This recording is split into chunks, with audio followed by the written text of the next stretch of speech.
prébende minière, la voie suivie par les pillages de ces ressources minières de la République démocratique du Congo, autant de questions et bien d'autres auxquelles nous allons essayer de répondre dans cette émission que nous avons dans laquelle nous avons l'honneur de recevoir des experts économiques et des experts des questions de mine. Je m'en vais vous les présenter avec nous sur ce plateau. Monsieur Popol Mabolia, il est directeur général du cadastre minier Camille en sigle. Bonsoir Popol. Bonsoir Oscar. Juste à sa droite, Serge Moulumba, lui il est directeur général de Congo Fair Mining et en même temps directeur général de CDMC Mining. Bonsoir Serge. Bonsoir. Et nous avons pu aussi approcher des journalistes, des experts, des questions économiques et même minières.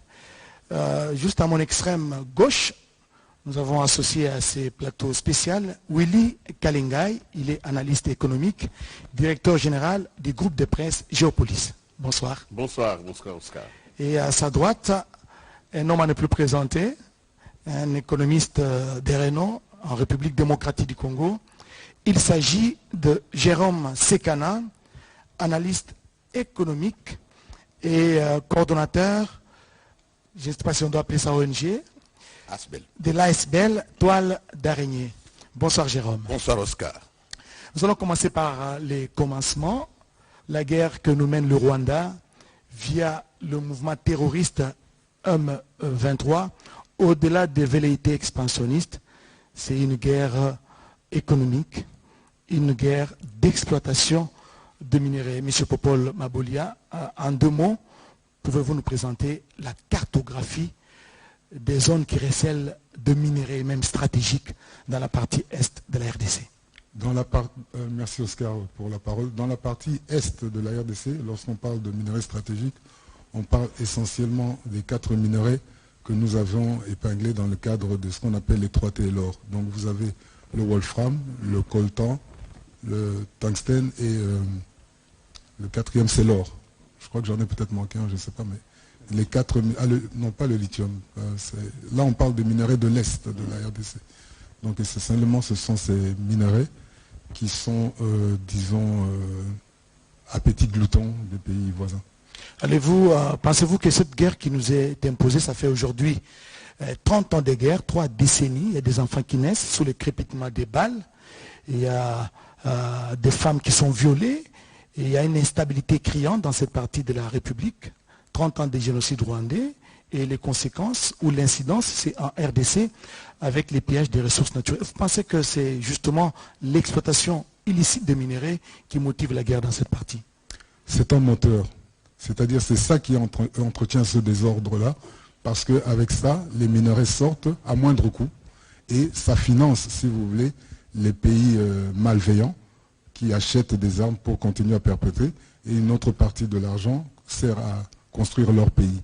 Et donc on entretient tous ces circuits, essentiellement d'abord pour troubler l'ordre public chez nous, avec tous ces malheurs que nous voyons, et de l'autre côté, on voit, si vous voulez, comment est-ce que du côté du Rwanda, il y a tout un avantage. Nous avons donc depuis toujours le début travaillé sur plusieurs plans, sur le plan du gouvernement. Nous avons travaillé depuis 2006, nous travaillons dans le cadre de la conférence internationale des régions des Grands Lacs. Nous avons travaillé sur le plan international avec toutes les organisations internationales, parce qu'il faut éteindre la source. Il faut éteindre la partie qui s'alimente sur le désordre. Donc il faut faire comprendre aux gens qui s'alimentent dans ces minerais qu'il y a tout un problème derrière. Et c'est comme ça que nous avons cheminé avec tous les cheminots que vous voyez ici depuis plusieurs années, avec les autres là-dessus. Vous voulez parler de Willy Kalingai, Jérôme Sekana et Serge. Nous avons cheminé et vous verrez au cours des discussions, quand ça va s'animer, tout le travail qui a été fait pour battre campagne, justement pour alerter sur le plan international des problèmes qui est. Donc il fallait d'abord faire prendre conscience aux personnes et ensuite élaborer des stratégies que nous avons fait pour éteindre cette situation. Popol Mabolia, on va revenir à vous tout à l'heure. Serge Moulumba, donc l'occupation des agglomérations, de certaines agglomérations dans l'est du pays par le M23, c'est stratégique. En effet, comme Popol vient de le dire, c'était un complot monté depuis des années. C'est une guerre économique savamment montée par les pays étrangers pour s'approprier les ressources de la RDC. Et ici, je ne vais pas rentrer dans le passé. Pour la petite histoire, tout le monde sait très bien que c'est en 2000, avec le boom de l'industrie de l'électronique, que tout le monde a commencé à s'intéresser au niveau du coltan, parce que le coltan a une grande capacité, sa grande propriété est de pouvoir contenir la chaleur. Si vous remarquez bien, avant on avait des gros ordinateurs avec des ventilateurs à l'intérieur, même les laptops qu'on avait, il y avait toujours, quand vous l'allumez, il y a un fan qui tourne à l'intérieur, mais le coltan est venu révolutionner le monde de l'électronique, le monde de la défense, le monde médical, le monde de l'industrie de l'électronique, et c'est ça qui a fait que maintenant, pourquoi cette guerre économique? Parce qu'en fait, quand il y a une forte demande de ce minerai, eh bien, il y a d'autres grandes puissances qui avaient leur gisement de coltan ou de 3T, mais qui sont dans des profondeurs assez 600 mètres de profondeur, dont le coût de production est assez élevé. Et donc, il fallait monter une stratégie pour bannir le Congo du marché international, où le coltan était à moins cher. Et c'est comme Popol a dit, il y a une campagne, on ne va pas y revenir là-dessus, parce que cette campagne, elle a été vaincue. Donc depuis 2006 jusqu'à aujourd'hui, avant que la guerre de M23 ne commence, eh bien, le Congo avait déjà gagné le pari. Parce que le Congo est un pays qui respecte la traçabilité, qui a accès au marché international et qui est première productrice du coltan depuis 2017, loin devant le Rwanda et les autres grandes puissances. Parce qu'on regarde un peu sur la toile des informations qui circulent, c'est confirmé que le Rwanda est premier producteur du coltan. Non, ce n'est pas... Mais Serge Mouloumba, on ne va pas oublier que la plus grande usine d'exploitation et de traitement du coltan en Afrique centrale est localisée au Rwanda. Jérôme Sekana. Oui, d'abord, laissez-moi féliciter les gouvernements parce que nous sommes en train maintenant d'éventrer les boas pour découdre, essayer de mettre à nul les mensonges de Kagame. Kagame s'amusait à mentir à la face du monde qu'il venait en République démocratique du Congo pour poursuivre les FDLR, alors que son objectif était essentiellement économique, c'est de la rapine. Parce que son économie ne tient pas la route, elle est sous perfusion, non seulement de la communauté internationale, il fallait arrondir les angles avec la rapine de la République démocratique du Congo. C'est vrai, il a construit une usine de raffinerie au niveau de Kigali, mais qui ne fait pas le travail. Pourquoi? Parce que ces idées machiavélistes, ces idées de pouvoir conquérir l'Est de la République démocratique du Congo et avoir le minerai à vil prix pour alimenter cette usine, les circuits maintenant, il est interrompu. Donc avec la stratégie que mène aujourd'hui la République démocratique du Congo, il est pratiquement difficile au Rwanda d'avoir un flux constant de minerais et d'alimenter cette usine. On n'investit pas pour investir. Et surtout que nous aussi, nous commençons le même projet. Nous avons ici notre usine que nous sommes en train de construire. Ce qui fait que nous allons même changer d'itinéraire. Mais ça va prendre du temps parce que... Non, ça ne prendra pas beaucoup de temps. Nous allons même changer de la trajectoire parce que la facilité que le Rwanda a trouvée, c'est que le Rwanda se trouve à côté des mines. Mais les mines se trouvent à l'intérieur du territoire national. Et nous pouvons changer même la trajectoire. Donc nous avons toutes les cartes en main. Avec la politique actuelle de notre gouvernement, nous allons mettre à genoux le Rwanda et mettre à nu tout le mensonge cousu de fil blanc pour que nous puissions vraiment récupérer notre souveraineté. Jérôme, l'usine n'a jamais été construite. Allez-y. C'est une précision parce que ici, avec la stratégie de communication du Rwanda, on a l'impression que la raffinerie n'existe pas au Rwanda. Ils ont commencé avec la raffinerie de l'or.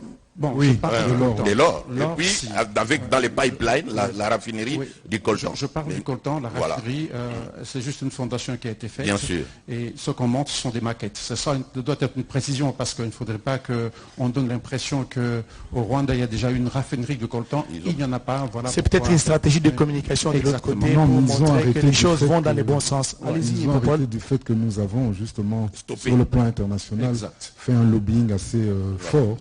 Et bon, ils s'en sont trouvés, parce qu'on a conscientisé, si vous voulez, les acheteurs finaux là-dessus avec tous nos systèmes qu'on a mis en place. Merci Popol. Willy Kalengai, je voulais qu'on réfléchisse à haute voix, qu'ensemble nous puissions réfléchir à haute voix. Pourquoi les multinationales, au lieu de traiter directement avec le Congo, les autorités congolaises, pour l'exploitation des minéraux qui sont situés dans l'est de la RDC, préfèrent passer par le Rwanda? C'est clair, ce sont des capitalistes. Quand on est capitaliste, on cherche les voies les moins coûteuses et on essaye de diminuer les charges pour accéder sur un contrôle absolu. Les États exigent des contrôles, les États exigent énormément de choses. Et puis, il faut le comprendre. À partir du moment où Serge vient de le dire, il fallait trouver des sources d'approvisionnement pour la nouvelle industrie électronique qui vient de se déployer. Il fallait absolument trouver une source qui soit une source accessible. Alors, une source accessible, ça signifie là où nous pouvons aller ramasser. L'Afrique a toujours été la destination du... On ramasse ici en Afrique, on vient, on prend et on s'en va. La cueillette et tout ça, tout le monde veut ramasser en Afrique. Parce que pour les grands capitaux, l'Afrique n'a pas d'État, l'Afrique n'a pas d'interlocuteur valable. C'est un mauvais préjugé, c'est comme ça que les multinationales ont mis en place un système par lequel passe la corruption, la violence et évacuer des populations parce que la terreur, la guerre est un moyen de faire l'économie d'une autre manière. Alors si on fait la guerre, on va traumatiser ces populations et elles vont laisser ces zones et nous allons y accéder et nous ne paierons aucune taxe. Aujourd'hui, les M23 se servent sans payer aucune taxe. Aujourd'hui, les différents... Je vais juste donner un petit exemple qui est arrivé en 1997. N'oubliez pas, quand Mouzé arrive, Mouzé est ici, l'RCD prend, l'RCD ne veut pas rester dans le pays, l'RCD commence la guerre, ils arrivent à Manono, où il y avait des rejets de castérite. Et l'RCD, sachant que... Manono, c'est dans la province du Olomami. Et ils disent que nous allons exploiter les rejets de castérite. Ils mettent en place une rotation d'avions. Chaque jour, les gens de Manono savent qu'il y avait 5 rotations chaque jour pour prendre ces rejets et aller exploiter et sortir les coltans. C'est une méthode d'exploitation aujourd'hui qui passe par l'inimisation des populations. Les Congolais n'ont pas de valeur, les Congolais c'est du bétail, même si ça n'a aucune valeur à leurs yeux. Et c'est ça qui est dangereux. Dieu merci, la campagne à partir de 2006 a commencé à porter des fruits. La conscience internationale a bougé quand même. On ne peut pas tuer des populations de manière impunie sans qu'il y ait des retours. Et les retours ont eu lieu. Le Rwanda est dans ses derniers retranchements. Il ne nous reste que de renoncer ou périr. Qu'est-ce qui vous pousse à dire cela? Parce que le Congo doit exister ou disparaître, selon certains analystes, si les Congolais ne prennent pas conscience de ce qu'ils sont, de l'avenir de leur pays. La disparition du Congo, ça a été un programme. Je ne veux pas citer ici Bill Clinton. C'est une idéologie qui est née aux États-Unis. Et je ne veux pas non plus citer ici notre confrère qui en a fait une campagne très très forte en parlant de balkanisation. C'est une stratégie de puissance. Les Américains, certains Américains, pas tous, certains Américains estimaient qu'un pays comme le Congo, 2 millions de kilomètres carrés, c'était énorme. Les Congolais ne seront jamais capables de faire face aux enjeux de leur développement. Il faut donc diviser ce pays en plusieurs morceaux. Voilà, puisque nous parlons du pillage systématique, peut-être avant que je vous accorde la parole, Jérôme, du pillage systématique des ressources minières, des matières premières de la République démocratique du Congo, je voudrais savoir quels sont les acteurs qui sont dans les circuits qui sont mis en jeu, parce qu'en dehors du Rwanda, parce que c'est lui qui est cité en premier, le cerveau moteur c'est le Rwanda, mais quels sont les autres acteurs qui interviennent dans le pillage de minerais de la RDC? Nous, la RDC, ce que nous avons fait, c'est que nous travaillons à l'intérieur du pacte de stabilité, de la paix et du développement dans la région des Grands Lacs. C'est ce qui avait été demandé par la communauté internationale. Et à l'intérieur de cela, nous avons créé une initiative par la déclaration de Lusaka en 2010, où on s'accordait que tous les pays qui étaient frontaliers à la RDC, je crois qu'il y en a 12, signaient un accord sur lequel nous aurons 6 instruments. Le premier qui nous était assez intéressant, c'était la certification des minerais. Le minerai sort avec un certificat, on parlera de la traçabilité, tout ça. Le deuxième, c'était l'harmonisation des lois. Mais une qui est aussi extrêmement importante, c'était faire partie de l'ITIE. Et une autre, c'était donc la formalisation du secteur minier. Et puis le dernier, qui était aussi extrêmement important, c'était mettre en place une base de données basée à Bujumbura. Pourquoi nous avons privilégié cette voie? Parce qu'il était plus facile de démontrer les quantités produites et les quantités exportées. C'est la traçabilité. C'est la traçabilité. Non, à travers la traçabilité de minerais, vous avez tout le processus. Donc vous avez la certification qui passe d'abord par l'identification du puits, la traçabilité du minerai et puis la certification. Et nous avons toujours été un bon élève dans CIRGL. Et aujourd'hui, nos statistiques apparaissent au niveau de Bujumbura. Le Rwanda ne l'a jamais fait. Mais par contre, à travers la Banque nationale du Rwanda, vous apprenez qu'ils ont surpassé en termes d'exportation des minerais. Ça, c'est de manière beaucoup plus scientifique et ordonnée que nous pouvions montrer à la face du monde que voici, ces minerais viennent de la RDC. Donc parce les que circuits n'est pas respecté, les circuits suivis par les minerais. Avec la traçabilité, on peut savoir, et nous savons exactement, ça traverse où, ça part comment, qui sont les acheteurs finaux. Tout ça est connu. Mais bon, on n'est pas là pour aller faire un procès à des gens qui ne sont pas là, ils ne veulent pas. Mais tout ça est répertorié d'une certaine manière parce que la destination finale, elle est faite. Et les Product of Rwanda, les Product of Congo, on a déjà commencé à se battre. Paul, on va revenir. Jérôme, oui, vous avez posé une question pertinente à mon ami William Kalengai. Vous savez que ceux qui sont à la base de ces pillages, ce ne sont pas vraiment des États, ce sont les multinationales. Les multinationales qui ont besoin de ces minéraux constituent déjà des lobbies, même au niveau des Nations Unies. Donc dans toutes les instances décisionnelles. Et ils utilisent de l'argent, la corruption au plus haut niveau. Ce qui fait que vous avez des pays entiers qui disent que non, nous condamnons ce qui se passe en République démocratique du Congo, mais ne prennent pas la décision ultime, c'est-à-dire ne sanctionnent pas. Vous avez vu ce qui s'est passé en Ukraine. Au lendemain de l'évasion de l'Ukraine par la Russie, il y a eu toute une batterie des mesures et tout ça, des sanctions. Ce qui n'est pas le cas ici. Donc, il faut comprendre que nous ne nous battons pas avec le Rwanda. Le Rwanda, c'est un sous-traitant.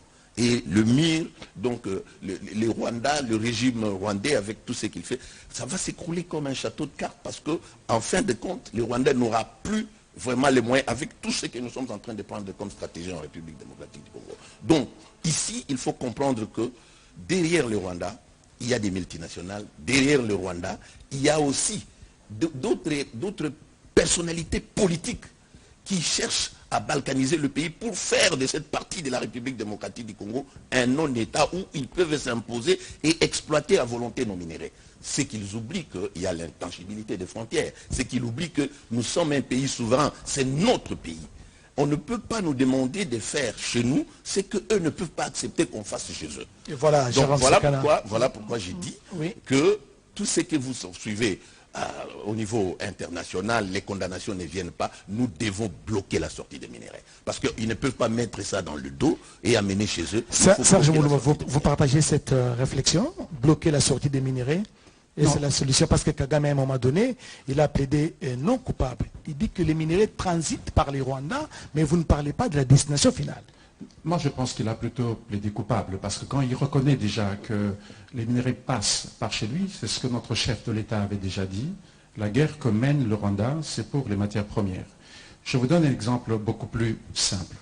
Pour nous, vous savez, les minéraux font vivre des communautés. Vous allez dans le cadre de Massissi, aujourd'hui quand vous dites, vous stoppez les minéraux, on l'avait déjà fait sous d'autres régimes ici, et ça ne fait que profiter au Rwanda. Oui, oui, parce que c'est ce qu'ils ont fait maintenant. On a expliqué bien par le DG tout à l'heure de Camille que nous exportons avec le certificat CIRGL. Mais au Rwanda, ils n'ont pas souscrit à ça. Et ils savent ce qu'ils évitent. Maintenant, si vous dites, comme Jérôme dit qu'aujourd'hui, je comprends ce qu'il veut dire. Hein, il veut dire qu'en fait, il faut couper, hein, que les minerais n'aillent pas au Rwanda, Oui. hein, que les minerais aillent à destination directement. Et vous allez le faire comment? Parce que le pays est occupé Nous le dans cette faisons partie. déjà. Comme Dans j'ai l'Est, il y a le M23 qui sous-traite, qui est sous-traité par les Rwandais pour exporter les minerais des critiques. C'est ce que j'ai dit. Depuis les 14-15 années passées, hein, le Rwanda a perdu les pédales. Hein. Et comme le DG l'a dit, tout le monde reconnaît, le Rwanda a perdu les pédales. Tous les projets au niveau des raffineries n'ont pas marché. Parce que nous, nous sommes organisés en interne pour contrôler notre marché. Hein. Et des multinationales aussi ont fait confiance au Congo. Ils s'approvisionnent chez nous. Ce qui est déjà bon en ce moment. C'est cet élan qu'ils ont voulu couper.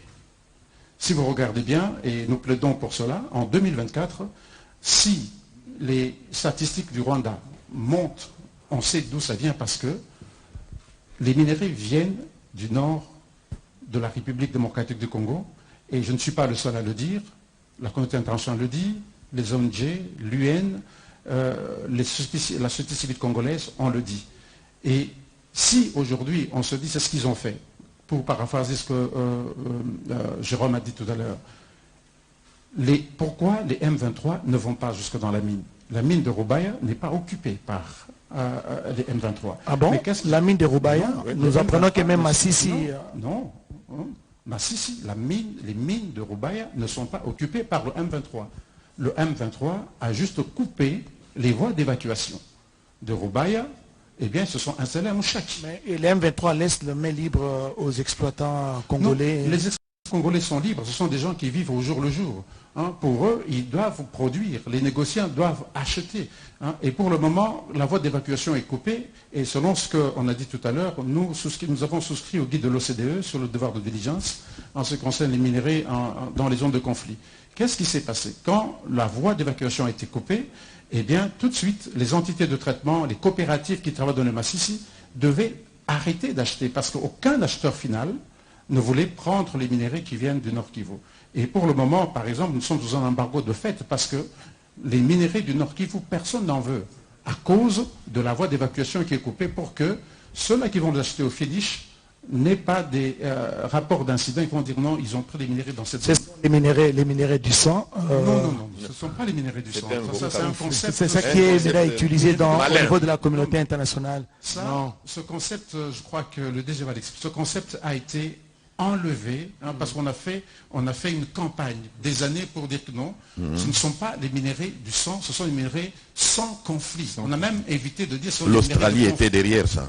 Nous vendons, nous les Congolais, nous vendons les minerais sans conflit qui sont tracés, qui sont connus, mais de l'autre côté, c'est pas connu. Avant que peut-être que les DG ne parlent, Willy Kalengai, l'Union européenne pourrait venir sur cet accord qu'il a signé sur les minerais, la chaîne de valeur avec le Rwanda. Et puis pas plus tard qu'il y a quelques jours, la France venait de conclure un accord de coopération économique. Vous savez, avec le Rwanda pourra conclure 1000 accords, mais le Rwanda ne pourra jamais avoir les minerais que nous avons. C'est cela. Donc on peut aller comme commissionnaire, signer des contrats avec tous les gens qui sont demandeurs, mais si vous n'avez pas quelque chose derrière vous, vous n'avez rien à vendre. Mais sur le plan diplomatique, la ça force, des symboles. Non, c'est parce que nous, les Congolais, nous sommes très attentifs aux éternuements du Rwanda. Le Rwanda, c'est un pays qui est à côté de nous. Ils nous font la guerre, mais le Congo est un grand pays. Le Congo doit se lever et faire sa marche. Et depuis, on ne le dit pas assez, mais nos techniciens ont travaillé. Aujourd'hui, sur le minerai du Congo, il y avait un soupçon. Pas seulement le coltan, même le cobalt était menacé d'être traité de cobalt de sang.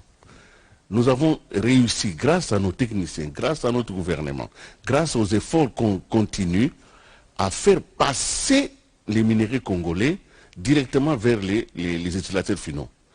Ça existe. Mais qu'est-ce qui se passe? C'est que tous ceux qui avaient été prépositionnés pour la rapine, et Jérôme vient de le dire, ça n'est pas simplement au Rwanda, ça commence à l'Union européenne, les fonctionnaires des Nations Unies. Tout le monde avait déjà été recruté pour faire passer deux idées. La première idée, le Congo c'est le chaos. La deuxième idée, le Rwanda c'est la voie royale. Ces deux idées ont été vendues, laissez-moi terminer. Ces deux idées ont été vendues et sont devenues l'idéologie par laquelle la guerre nous était faite. C'est comme ça qu'aujourd'hui, ceci est tombé. Le Rwanda n'est plus capable. Ils ont signé un contrat avec la France pour les 20 millions. C'est parce qu'ils font les gardiennages. C'est 400 millions. Ils font les gardiennages dans certains pays d'Afrique. Hein, donc, ils font les gardiennages au Mali, Au Mozambique. au Mozambique et tout ça. Ils gardent les puits d'une société des française. Oui. Les gaz. Mais sur le plan de l'approvisionnement par rapport aux minerais du Congo, ils sont bloqués. Et il faut que les Congolais les sachent. Aujourd'hui, les Rwandais ne pourra plus. Sinon, Kagame n'allait pas parler que je ne suis pour rien, ces mineurs ne font passer que par ici. Ils sont bloqués. Les statistiques, évidemment, de 2 années passées ont fait que le Rwanda avait une très grande production de l'or, très grande production du coltan, mais c'était du coltan et de l'or congolais. Quand on a mis en place l'état de siège et qu'on a commencé à contrôler la production, Tout ce qui traversaient la frontière, les Rwandais a vu ces statistiques baisser. Merci Willy Kalingai. Je reviens au directeur général du cadastre minier, Popol Mabolia. Je voudrais savoir si, à votre niveau, vous avez des indications de cette contrebande, parce qu'il ne faut pas parler à l'air. Il y a une contrebande à grande échelle dans le Kivu, des minerais qui traversent même des nuits, ou des Congolais qui sont utilisés comme des intermédiaires pour faire passer les minerais du Congo vers d'autres pays. Est-ce que vous avez des indications des sociétés ou des coopérants, de ceux qui coopèrent avec les Congolais? Oui, on a beaucoup d'éléments, mais bon, écoutez, ce n'est pas vraiment dans notre rôle. Vous savez pourquoi on a aujourd'hui au ministère des Mines créé l'inspection générale des mines, qui est une nouveauté que Madame la ministre a pilotée. C'est justement pour combattre cette fraude qui est à grande échelle et pour lequel nous n'étions pas assez fournis.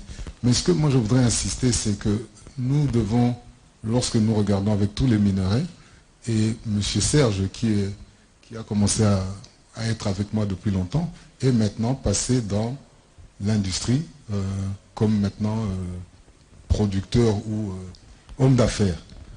Il faut, tous ces minerais que nous avons, il nous faut reconquérir notre capacité industrielle congolaise. Sinon, on n'y arrivera jamais. L'or sort en fraude, l'or sort ici. Qui peut me dire combien produit Sokimo? Voilà.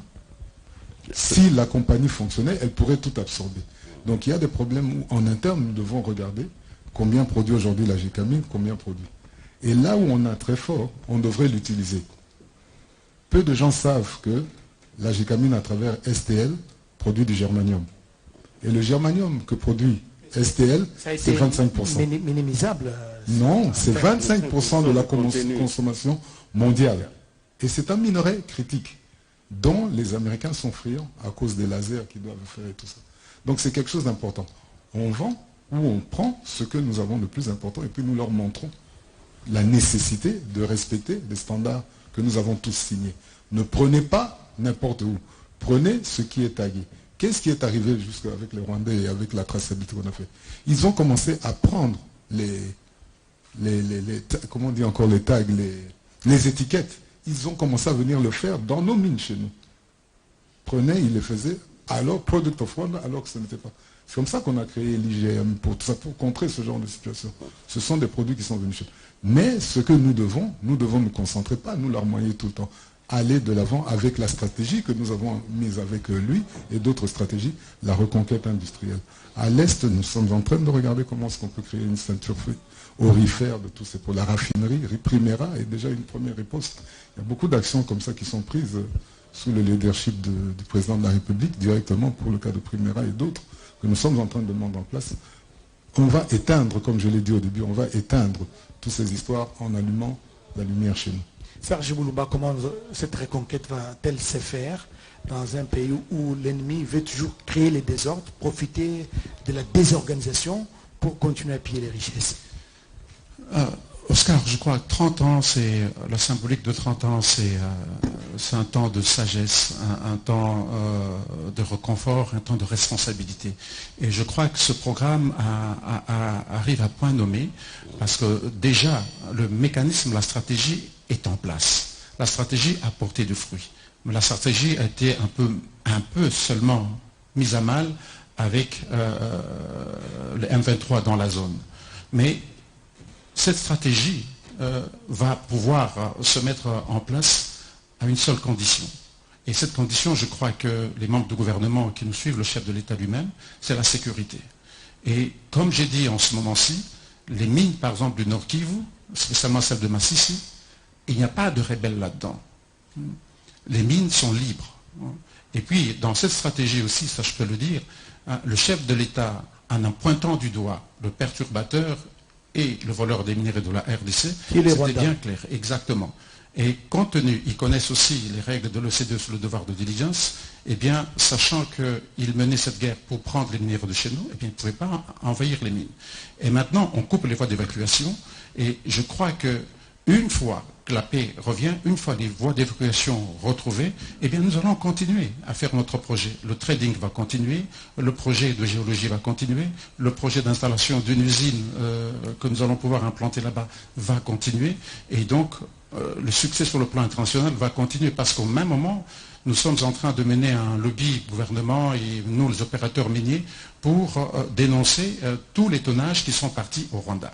Et il y a un lobby, une stratégie, une communication stratégique qui doit être faite là-dessus avec les organisations qui sont en train de valider les mines de l'autre côté du Rwanda, qui donnent les étiquettes et tout le reste. Eh bien, tout le monde est mis mal à l'aise aujourd'hui. Voilà pourquoi le président de l'autre côté a essayé de paniquer.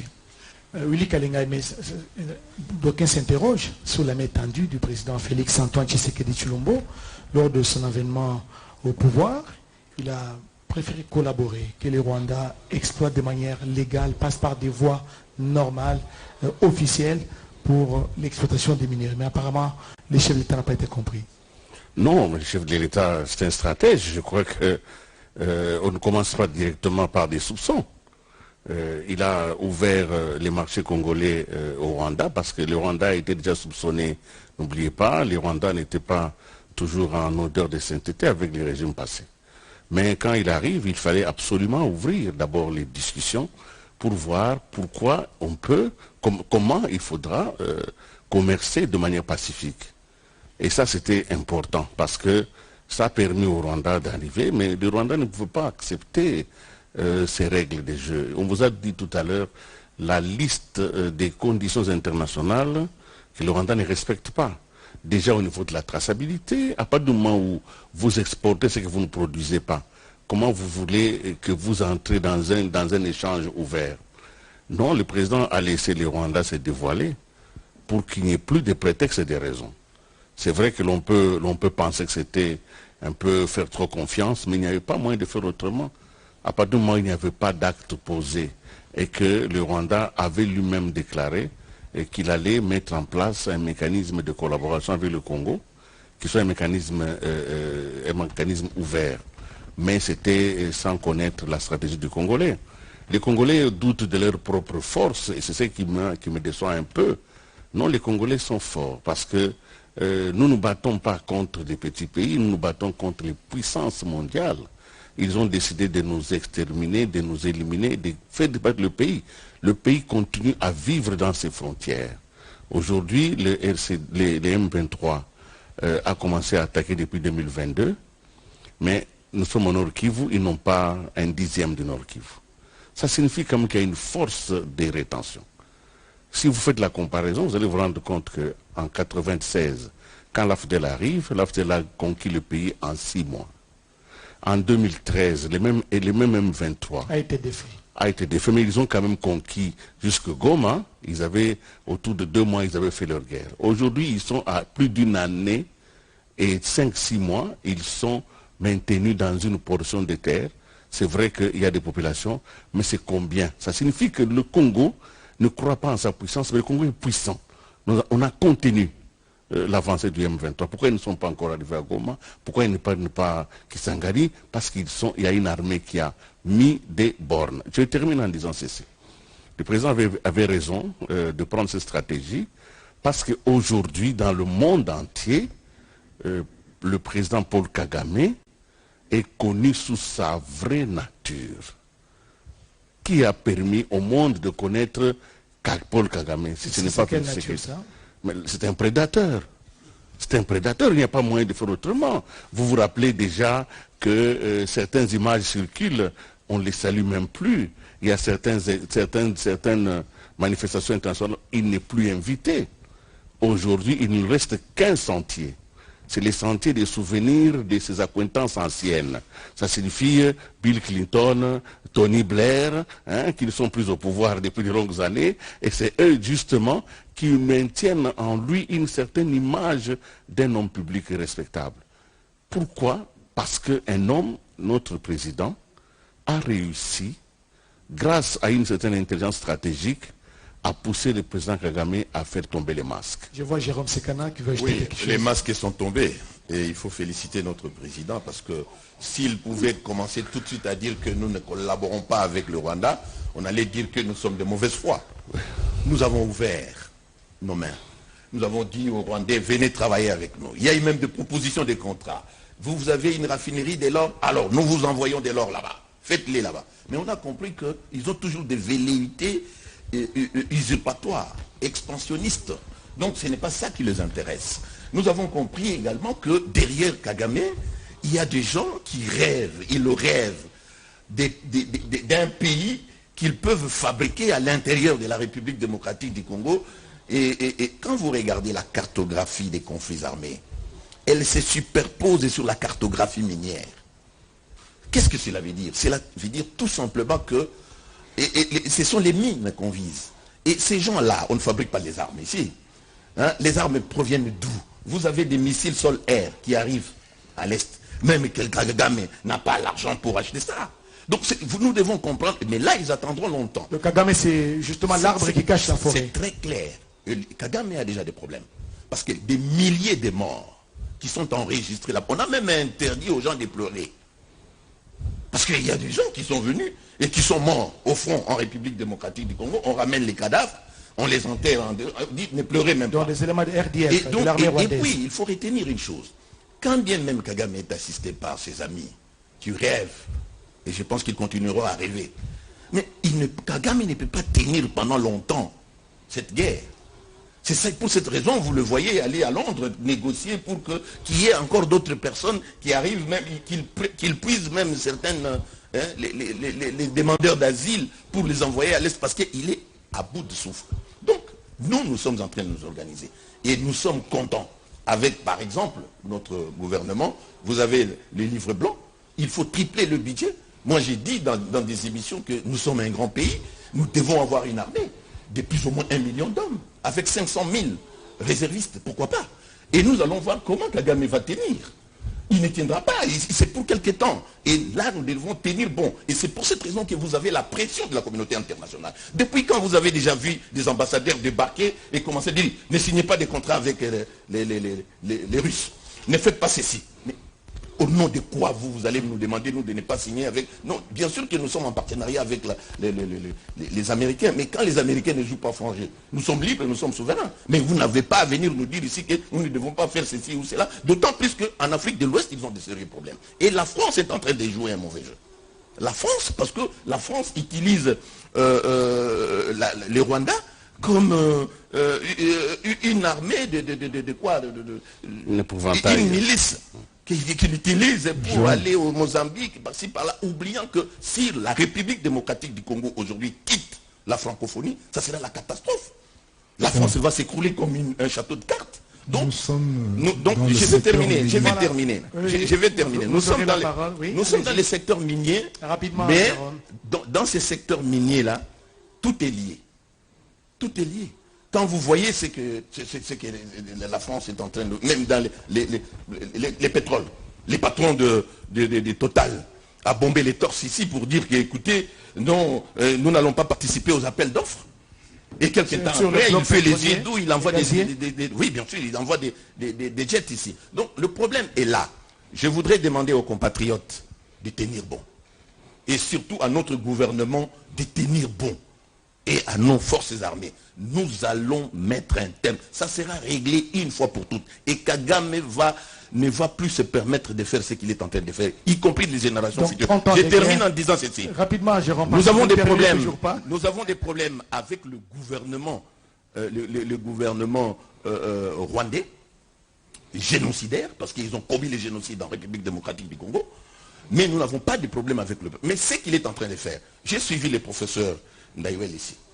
Aujourd'hui, ce sont les Hutus qu'on est en train de pourchasser, même s'ils ne sont plus là. Ça fait 30 ans depuis qu'ils étaient entrés ici. D'autres, la plupart, c'est eux-mêmes qui les ont tués d'ailleurs ici. Mais très prochainement, peut-être, ça sera les revers de la ici. médaille. Alors, avec tout ce qu'ils nous font, des tueries comme ça sauvages, est-ce que nous allons les accepter? Parce que c'est la même communauté internationale qui nous avait demandé en 1994 d'ouvrir nos frontières. On n'avait pas voulu. Jérôme, ce que j'ai aimé dans vos propos, c'est que la RDC a des problèmes avec le gouvernement rwandais, pas avec le peuple rwandais. Monsieur Popol Mabolia, vous avez suivi religieusement Jérôme Sekana. Votre réaction? J'ai vu son émotion. Mais écoutez, moi je reste dans mon secteur que je maîtrise mieux que lui qui a des situations qu'il parle. Qu'est-ce que nous avons appris depuis toutes ces années? C'est que là où nous avons eu des difficultés, des guerres, lorsqu'on construit une mine où on arrive à faire une exploitation industrielle, ça s'éteint. Je prends le cas de Alpha Mine, qui s'est installé dans la Bissier. Hier, c'était un désordre absolu. Aujourd'hui, c'est calme. Ce qu'il nous faut maintenant, c'est qu'on puisse mettre une route qui va partir de Walikale jusqu'à Goma pour faire évacuer nos minerais. Même à Kisangani. Nous sommes dans la... Oui, ils font, mais c'est 1000. Attention, mais ils font 1000 km en sortant par là. C'est comme ça qu'on vous dit qu'il y a ce problème justement des infrastructures. On doit développer notre pays assez rapidement. Je prends le cas de Kibali. Là-bas aussi, c'était une région assez infestée. Mais depuis qu'ils se sont installés à Ouattara et à Dourba, tout est calme. Il y a un calme qui est revenu, un calme. Donc là où on a cette force industrielle, ça nous permet de faire une boomerang d'économie de tout ça. Et lorsque notre ami à droite ici va faire son projet dans une situation aussi extrêmement difficile, j'ai gain et je parie que quand c'est un truc qui appartient aux Américains, aux étrangers, c'est pas tout le monde qui y va pour aller commencer à les casser ça. Donc je crois que quand je parle de cette révolution industrielle, c'est qu'avec des Congolais, nous-mêmes, là, on peut le faire. On ne va pas toujours aller se plaindre les Français, on a suffisamment d'argent, on a le fonds minier pour les générations futures, on a la technicité qui est là depuis, ça fait 100 ans que nous faisons le combat, on est capable de le faire. Et on va le faire nous-mêmes. Nous, en tout cas moi dans mon secteur, c'est ce que je sais que nous allons y arriver assez rapidement. Serge Moulumba, vous avez suivi Popol Mabolia. En termes de stratégie, pourquoi à l'interne, il n'y a pas d'initiative d'aller rencontrer les destinataires finaux de nos minéraux? Parce que nous nous plaignons tout le temps, nous plaignons les multinationales, mais on sait que les coltans qui quittent Goma transitent par les Rwandais et vont dans tel pays. Non, Oscar, nous on ne se plaint pas. Nous on ne se plaint pas. Et même quand nous sommes venus ici, nous sommes venus dire aux Congolais, comme Jérôme l'a dit, comme tout le monde l'a dit ici, nous devons être fiers de nous-mêmes aujourd'hui parce qu'en termes de 3T, de Team Tantalum Tungsten, le Congo a fait preuve d'une nation organisée. Le complot qui a été monté contre lui, la guerre économique qui nous a été livrée, nous l'avons gagné la main haute. Et je le répète encore parce que nous sommes en fin d'émission. Et nous sommes premiers producteurs du coltan depuis 2017 jusqu'à ce jour. Et cela dérange beaucoup de personnes. Le Congo fait la traçabilité, et respecte le guide de l'OCDE, les 6 outils de la CIRGL, et donc les minéraux de chez nous, ça part avec le drapeau du Congo. Donc c'est un marché magnifique. Et nous avons accès au marché international dans la chaîne de traçabilité avec les acheteurs finaux.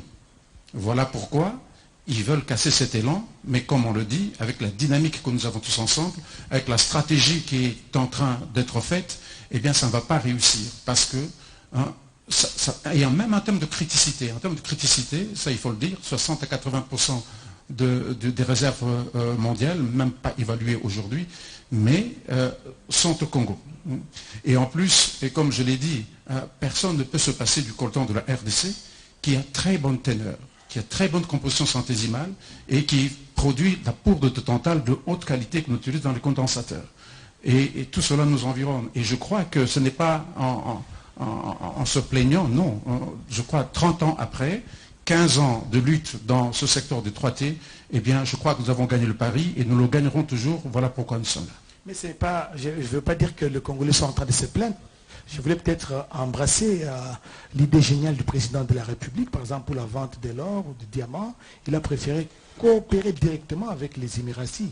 Vous voyez, les Émirats Arabes Unis, les Qataris sont venus ici, ils ont échangé avec les chefs de l'État. Désormais, c'est des contrats win-win, gagnant-gagnant. On exporte de l'or et même la quantité d'exportation a augmenté, Jérôme Sekana. Oui, vous savez, c'est ça la bonne politique, c'est ça l'approche qu'il faut. C'est ce que disait d'ailleurs M. Popol. Vous savez, nous devons arriver à nous organiser comme ça, faire en sorte que toute la production soit peut-être absorbée à l'intérieur du territoire national et ne pas permettre aux comptoirs qui sont installés de l'autre côté d'avoir suffisamment de moyens, mettre un prix assez élevé pour attirer ceux qui, les artisanaux qui exploitent. Donc, il faut que nous arrivions à prendre des dispositions. Et nous ne nous plaignons pas. Parce qu'il faut que les gens retiennent ça. Nous ne nous plaignons pas parce que nous connaissons ce que nous avons. Et ils cherchent ce que nous avons déjà. Donc, il est question de nous organiser. Et nous organiser comment, Oscar? Vous savez, nous devons contrôler notre espace aérien. Jusqu'au moment où nous parlons, ces gens continuent à atterrir dans des aérodromes sur des routes en terre. Nous avons des images qui montrent comment les avions atterrissent et décollent avec le minerai. Donc nous devons avoir la maîtrise de l'espace aérien. Et d'ailleurs, la RVA a 3 radars qui font déjà la triangulation, Kinshasa, Kisangani et Lubumbashi. Tous les éléments sont à notre portée et nous sommes capables. Il suffit d'un minimum de bonne volonté, on va maîtriser ça. Ça c'est de 1. De 2, il faut que nous arrivions à faire en sorte que tout ce que nous produisons soit consommé ou acheté par nous. Et là, ce sont déjà des perspectives. Qu'on ne permette pas une vision prospective à nos agresseurs de pouvoir prendre ces minéraux-là. Comme ces minéraux sont tracés, portent le drapeau de la République démocratique du Congo, ces minéraux doivent sortir avec les drapeaux de la République démocratique du Congo. Et moi, je suis chaud, je voudrais même que ce minerai-là, au lieu de prendre la route de l'océan Indien, prenne la route de l'océan Atlantique. Pourquoi? Parce que quand vous regardez les boulevards flottants, le fleuve Congo, et c'était d'ailleurs l'approche des Belges, le minerai qu'on exploitait au Qatar venait par train jusqu'à Kindu, ça prenait le bateau jusqu'à Pontiville, Ubundu, ça prenait les bateaux, les trains jusqu'à Kisangani jusqu'à Kinshasa, et ça sortait. Et c'est de cette manière-là que nous allons donner de la valeur ajoutée à notre port en eau profonde des bananas. Donc des histoires comme la cassitérite, des minéraux, tout ce qu'on exploite là-bas. Il faut nécessairement que ça passe par Kisangani et ça vienne par ici. Ainsi, nous allons limiter aussi la sortie des minéraux de l'autre côté. Il y a des décisions qu'on peut prendre là. Même aussi en ce qui concerne de l'or. Au nom de quoi Kibali Gold Mining et les autres sociétés peuvent installer leur quartier logistique, quartier général logistique à NTB? Est-ce que nous n'avons pas des espaces pour construire des aérodromes qui peuvent accueillir des gros porteurs en République démocratique du Congo? Ce sont des petites choses que nous devons faire. Nous devons prendre des décisions. Chez nous. Oui, mais pourquoi les avions, les gros porteurs Quels gros porteurs? Mais bien sûr, voilà, c'est moi qui ai la police de débat, Willy Kalengai. Non, je crois qu'il y a une décision douloureuse qu'il faut prendre. Elle sera difficile, mais elle est nécessaire. Parce que vous allez remarquer que les conflits naissent souvent là où il y a l'exploitation artisanale. Je sais que ce sera difficile parce que nous avons une économie qui est basée sur ça, qui a même des structures qui font semblant de gérer l'artisanat, mais je pense que les conflits dans le pays vont diminuer sensiblement. Si même pendant une période de 2, 3, 4 ans, je sais que c'est un débat qui va s'ouvrir sur ce plateau, mais comme nous sommes à la fin, personne ne prendra la parole pour vous contredire. Mais je pense que de manière souveraine, même pendant 2, 3 ans, on devrait interdire l'exploitation artisanale. Parce que c'est ça, quand vous regardez les différentes mines, là où les jeunes vont aujourd'hui, et là où les miliciens viennent autour des mines avec des armes pour protéger cette exploitation, elle est artisanale. Là où il y a la paix, c'est là où il y a les industries. Alors, si on peut prendre pendant une période donnée, 4, 5, 6 ans, nous interdisons l'artisanat minier à l'est du pays. En offrant une solution palliative. Bien sûr, les solutions existent, bien sûr. Ça existe. Je sais que c'est une décision. C'est pas facile. Mais je l'annonce quand même, tout en sachant que elle ne va pas être prise facilement. Mais c'est une décision inévitable si on veut éradiquer totalement et profondément les causes de ces conflits, parce que tous ceux qui viennent pour piller ont besoin des main-d'œuvre, et c'est parce que la main-d'œuvre peut accéder aux minéraux, parce que des enfants, des femmes et des pères de famille peuvent prendre des sacs de minéraux sur leur corps et aller vendre au Rwanda, que la guerre continue. Voilà, nous allons terminer peut-être avec des données chiffrées, si vous en avez. Bien sûr. Au jour d'aujourd'hui, combien en termes de tonnage la RDC perd des minéraux à travers la contrebande ou l'exploitation illicite des minéraux qui traversent la frontière vers d'autres pays?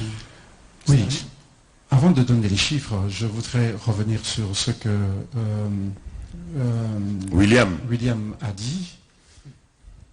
Il y a ce qu'on appelle en RDC une stratégie qui a commencé depuis plus d'une décennie qui s'appelle la formalisation de l'artisanat minier dans sa mutation progressive vers la petite mine et l'industrialisation.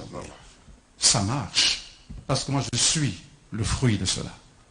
Et je crois que tu as participé plusieurs fois. J'ai montré comment on a fait la mutation de l'artisanat minier vers la semi-mécanisation, parce que, n'oublie pas, la situation économique de la RDC fait que nous avons 2,5 millions d'artisanaux miniers qui travaillent dans tous les secteurs confondus, jusqu'au sable, au gravier et consorts.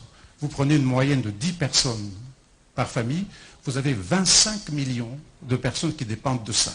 Et le gouvernement de la République, pour ton information, est dans un programme de cette mutation progressive qui marche parce que vous avez vu qu'on a vu ce qu'on a fait dans le Tanganyika, dans le Katanga, des créateurs qui travaillent dans des conditions difficiles. Qu'est-ce qu'on fait? On va faire une semi-mécanisation. On envoie les engins jaunes, on fait la découverture, on apporte l'eau sur le site et ainsi de suite.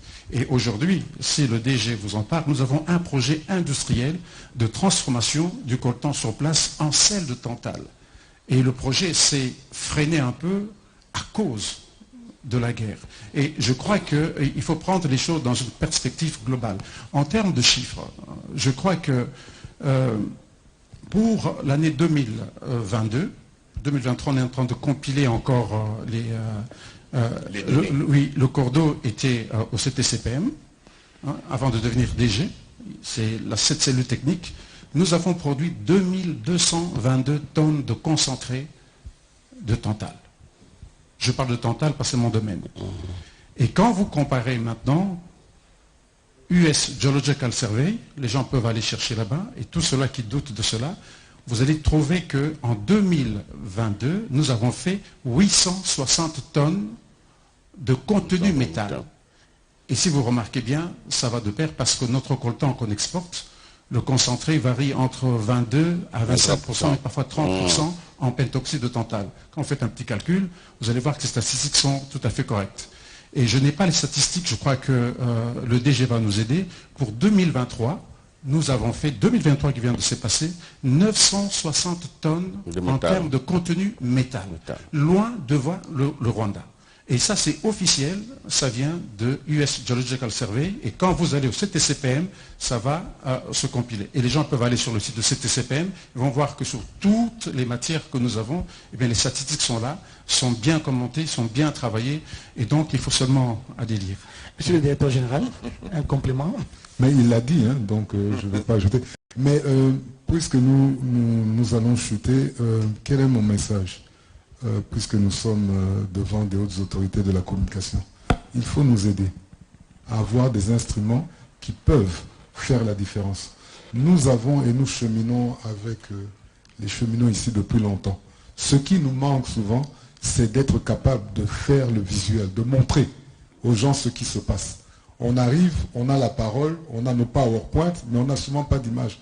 Parce qu'on n'a pas une construction d'image faite par les Congolais.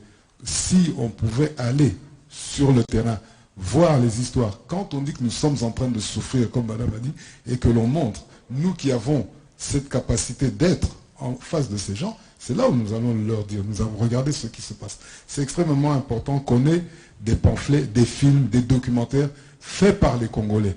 Parce que c'est toujours Al Jazeera qui vient, qui nous bombardent, ils sont déjà de ce côté. Mais nous, là, la maman qu'on a montré tantôt, comment elle souffre, ça nous permet, lorsqu'on dit, voilà, je vais faire ma présentation, mais en moins de 2-3 minutes, laissez-moi vous faire passer ce documentaire. On fait passer au monde. Là, on attire quand même l'attention.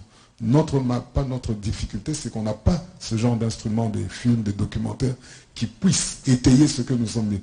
Tout comme de la même manière quand nous disons, voici ce qu'était Bissy hier, voici ce qu'est Bissy aujourd'hui, voici ce qu'était Kabila. On a besoin de ce genre d'instruments parce que nous avons ces portes ouvertes à travers le monde. On va bientôt aller ils vont bientôt aller à l'OCDE. Si on a ce genre de construction, cette stratégie que nous sommes... Les supports visuels. Les supports visuels qui peuvent... C'est frappant, ça capte beaucoup plus. Et ça, on manque beaucoup dans notre secteur. Je pense que nous aurons un accompagnement dans ce sens-là pour qu'à chaque fois, quand on expose, nous parlons d'un sujet, des visuels, des supports visuels qui nous accompagnent. Nous sommes en train de terminer justement cette émission. Je pense que ce sera votre dernière prise de parole. Si juste vous pouvez me permettre, à cause de mon cheminot qui a parlé de l'exploitation artisanale. L'exploitation artisanale, elle est pénible. On ne la veut pas. Mais pour le moment, c'est comme des aspirines. Ça soulage toute une communauté parce qu'on n'a pas leur offrir. Même si demain on fait l'agriculture, oui, mais ça prend du temps. Donc il faut qu'il y ait cette transition. Prenons le cas de Bissy, c'était les artisanaux. On en a pris quelques-uns, on a formé, la communauté a commencé à se calmer et puis ça tourne. On va aller, mais il faut faire une industrialisation accélérée. Qu'on ait plusieurs compagnies minières congolaises, on peut le produire. Et mon champ de choses, c'est commencer par nos 6 entreprises de l'État congolais, qui aujourd'hui, aucune n'est productrice. Tous sont là, mais elles ne produisent pas. Il faut qu'on recommence. Si on commence par ça, on va déjà évacuer. Et ensuite, on peut utiliser, pas seulement Kisangani, mais par la route Katanga-Kassai. Effectivement. Il faut évacuer. On doit déjà commencer à réfléchir que nous sommes maintenant à 3 millions de tonnes de cuivre. On ne va pas toujours continuer à le produire via passer par route. Et donc on doit commencer à penser là et tout ça. Au chemin de fer, au rail, ainsi de suite. Voilà, mesdames, messieurs, je pense que nous sommes en train de terminer ce panel, ces plateaux spéciaux. Je sais que dans 50 minutes, dans 1 heure, on ne va pas épuiser toute la matière, voir la qualité des invités que j'ai eu à voir sur ce plateau. Il ne me reste qu'à vous dire sincèrement merci. Merci à Popol Maboulia. Merci Oscar. Merci à Serge Moulumba. Merci Oscar. Surtout pour la contribution. Merci à William Kalinga. Merci beaucoup. Merci. Merci à Jérôme Oscar. Sekana. C'était un plaisir. Merci à vous tous qui nous avez suivis. Vous avez compris que les pillages systématiques des richesses, c'est l'effet du Rwanda avec des multinationales qui sont derrière. Et aussi, c'est l'effet aussi des pantins, des marionnettes congolais. Il ne me reste qu'à vous dire sincèrement merci de l'attention toute particulière que vous avez daigné nous accorder. Excellente soirée à tous et au revoir.